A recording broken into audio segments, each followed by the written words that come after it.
Welcome to PSPK Smart Kitchen. ಈ ಅವರೆಕಾಳು ಗೊಜ್ಜು ಮಾಡ್ತಾ ಇದ್ದೀನಿ ನಾನು ಇವತ್ತು. ಅದಕ್ಕೆ ಸ್ವಲ್ಪ ಬೆಳ್ಳುಳ್ಳಿ, ಕೊಬ್ಬರಿ, ಸ್ವಲ್ಪ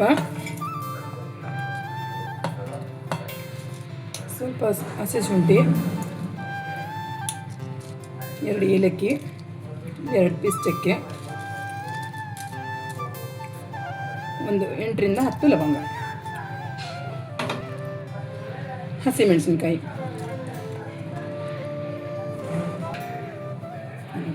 ಸ್ವಲ್ಪ ಮೆಣಸು ಹಾಕೋದ್ರಿಂದ ತುಂಬ ಟೇಸ್ಟ್ ಆಗುತ್ತೆ.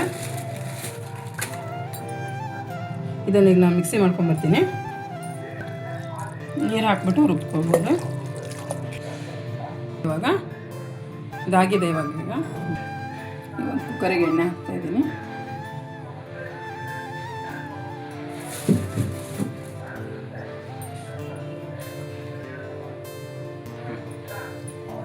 ಎಣ್ಣೆ ಕಾದಿದೆ. ಇವಾಗ ಈರುಳ್ಳಿ ಹಾಕ್ತಾಯಿದ್ದೀನಿ. ನಾನು 2 ಈರುಳ್ಳಿ ಹಾಕಿದ್ದೀನಿ.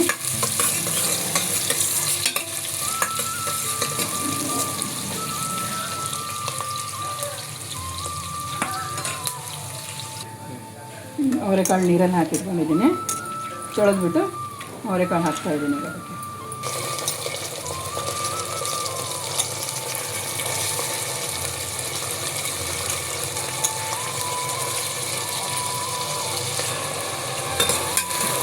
ಕಾಳು ಹಾಕಿದ್ಮೇಲೆ ಸ್ವಲ್ಪ ಕಾಳು ಎಣ್ಣೆಗೆ ಬೇಯಿಸ್ಬೇಕು. ಎಣ್ಣೆಗೆ ಚೆನ್ನಾಗಿ ಹುರಿದ್ಬಿಟ್ಟು ಆಮೇಲೆ ಮಸಾಲ ಹಾಕೋದು.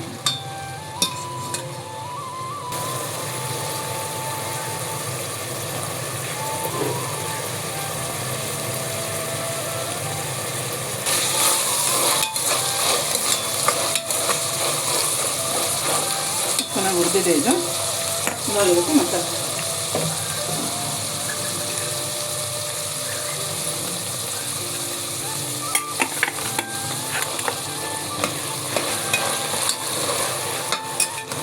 ಹಾಕ್ಬಿಟ್ಟು ಚೆನ್ನಾಗಿ ಹುರ್ಕೋಬೇಕಿಲ್ಲ. ಮತ್ತು ಎಣ್ಣೆಯಲ್ಲಿ ಒಂದ್ಸಲಿ ಮಸಾಲ ಹುರಿಬೇಕು.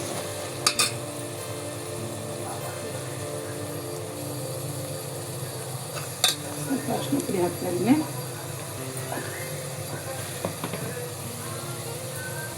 ರುಚಿಗೆ ತಕ್ಕಷ್ಟು ಉಪ್ಪು,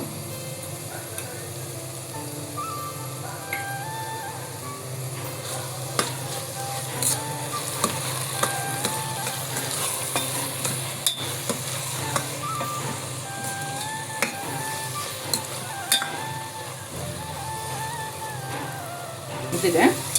ಇದಕ್ಕೆ 2 ದೊಡ್ಡ ಟೊಮೆಟೊ 2 ಹಾಕ್ತಾಯಿದ್ದೀನಿ.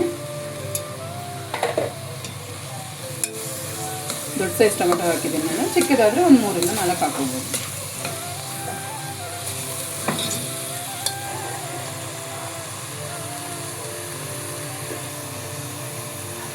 ನೀರು ಹಾಕ್ತಾಯಿದ್ದೀನಿ. ಸ್ವಲ್ಪ ಅವರೆಕಾಳು ಮುಳುಗೋಷ್ಟು ನೀರು ಹಾಕಿದ್ರೆ ಸಾಕು. ನಿಮಗೆ ಟೊಮೆಟೊ ಬೇಡ ಆ ಥರ ಅಂದರೆ ಪೇಸ್ಟ್ ಮಾಡಬೇಕಾದ್ರೂ ಹಾಕ್ಬೋದು.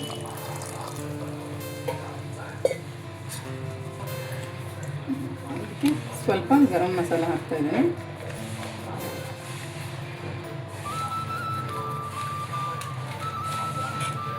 ಅವಾಗ ಇದನ್ನು ಚೆನ್ನಾಗಿ ಮಿಕ್ಸ್ ಮಾಡಿಬಿಟ್ಟು ಕುಕ್ಕರ್ ಕ್ಯಾಪ್ ಹಾಕಿ ಇಡೋಣ. 2 ವಿಸಲ್ ಹಾಕಿದ್ರೆ ಸಾಕು. ರೆಡಿಯಾಗಿದೆ ಅವರೆಕಾಳು ಗೊಜ್ಜು. ನೋಡಿ ಯಾವ ಥರ ಬಂದಿದೆ ಅಂತ. ನೀವು ಅನ್ನಕ್ಕೆ, ಚಪಾತಿಗೆ, ರೊಟ್ಟಿಗೆ ಎಲ್ಲದಕ್ಕೂ ಪೂರಿಗೆ ಚೆನ್ನಾಗಿರುತ್ತೆ.